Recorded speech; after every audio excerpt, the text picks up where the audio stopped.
Let me talk to the person who's been hanging on by a thread, because today I want to be your string. I want to talk to the one who has learned how to smile in public but battles tears in private. The one who says, "I'm fine," because you don't want to burden anyone. But deep down, you're really saying, "God, I need you to show up soon. I'm trying, but I'm getting tired." Well, this message is for you. Because today, we're talking about hope. Not the world's version, but God's version. The world makes hope sound flimsy. God makes hope sound unshakable. The world says hope is wishing. God says hope is expecting. The world says hope is fragile. God says hope is an anchor. So today, I want to pour something into you. A reminder from heaven that your story is not over. And God has not brought you this far to abandon you now. You see, hope doesn't pretend.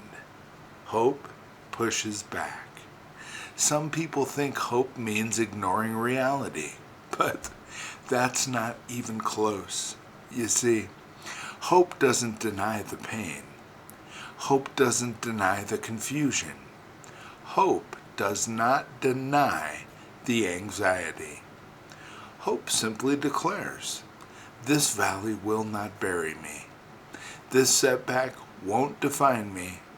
And this darkness, well, it's not going to stop me." And you can be honest and hopeful at the same time. Jesus himself said, "In this world you will have trouble." Not might, not maybe, will. But he didn't stop there. He followed it with, "But take heart, I have overcome the world." You see, hope looks the storm in the face and says, "You're real, but so is my God." And you hold on, sometimes with strength, sometimes with trembling hands, sometimes with tears streaming down your face. But you hold on. And if you're still breathing, God is still writing. Because hope says, don't close the book. You might be in the hardest chapter of your life right now. That doesn't mean it's the last one. Think about every miracle in Scripture. Before the Red Sea split, there was fear. Before Daniel slept beside lions, there was betrayal. Before Lazarus came out of the tomb, there was mourning. And before Jesus rose from the dead, there was silence. You see, sometimes God lets the night get dark so you can see his light more clearly. And hope tells you, don't close the book just because your current page hurts. Now, some of you are judging your entire story based on one painful paragraph. But God doesn't write tragedy as the final chapter. He writes resurrection. He writes redemption. He writes restoration. And he's writing for you right now. You see, hope reminds you that God is doing more than you can see. Now, let me tell you a truth that will change your life. Just because you can't see movement doesn't mean God isn't moving. Let me say that one more time. Just because you can't see movement doesn't mean God isn't moving. You see, seeds grow underground long before you ever see green. Babies grow in the womb long before you ever hold them. Foundations are poured long before the building rises. In the same way, God is doing deep, invisible work for you. Now, He strengthens your faith in the dark. He builds your character in the waiting. He prepares your heart for the silent seasons. Hope says, God is working behind the curtain. And you know what? He is. Hope is fueled by remembrance. When life hits hard, you need to preach to yourself. You need to remember the last time you thought you wouldn't make it, you made it. The last time you thought you'd break, God held you together. The last time you felt hopeless, but God came through right on time. You see, hope grows when you remember what God has already done. Some people call it memory. The Bible, well, it calls it testimony. And your testimony becomes fuel for hope. Now, let's be honest. Feelings are loud. Fear is loud. Doubt is loud. But God's promises are louder. When you give them your attention, hope is a decision to believe what God said, even when your emotions try to shout over it. Hope says, I feel overwhelmed, but God said He is my peace. I feel alone, but God said He is with me. I feel weak, but God said His strength is made perfect in my weakness. Hope puts Scripture over circumstance. It places truth over fear. It trusts the author more than the atmosphere. You see, the enemy doesn't need to destroy your life to stop you. He just needs to weaken your hope. Because once hope weakens, faith starts to fade. Strength starts to drain. Vision starts to blur. But let me tell you something. Hope is spiritual warfare.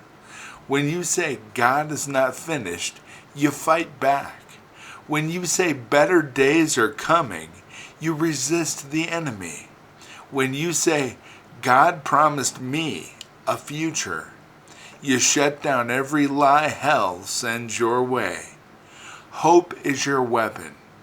Hope is your shield. Hope is the fire in your spirit that refuses to go out.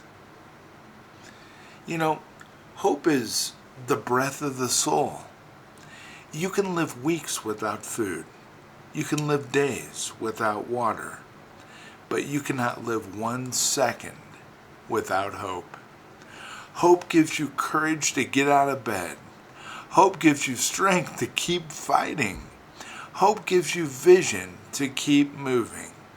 Hope gives you peace when everything around you feels restless.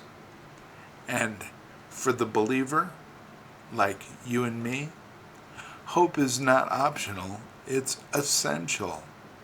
Because hope connects us to the heart of God. So let me say this slowly. God knows exactly how to restore you. God knows exactly how to lift you. God knows exactly how to heal what's hurting inside you. He knows what you haven't said out loud. He knows what you hide behind your smile. He knows the nights you lie awake saying, Lord, please don't forget me. And He has not. You are seen. You are held. And you are loved. And You are going to make it. Not because you're strong, but because He is. Not because you know the way, but because He is leading you. Not because everything makes sense, but because He knows the plans He has for you. Plans to prosper, plans to strengthen you, plans to give you hope and a future. Now, I want to remind you that hope is not positive thinking, and hope is not optimism. Hope is not ignoring your reality. Hope is knowing this: God has never failed you, and He's not going to start now. Hope is tied to His character. Hope is grounded in His faithfulness. Hope is anchored in His promises. And your hope isn't floating. It's attached. Attached to the cross. Attached to grace. Attached to resurrection. Attached to the God who keeps His word. Now listen to me. You are not too late. You are not too broken. You are not too far gone. God hasn't forgotten you. God hasn't ignored you. God hasn't dismissed your prayers. Your future is brighter than your past. Your story is bigger than your struggle. Your calling is stronger than your season. Hope is alive. Hope is here. Hope is yours. And when you can't hold on anymore, whisper this: God, I still believe. Help me hope again. And He will. Every single time. Truth. God bless you, my friends. Have a beautiful day.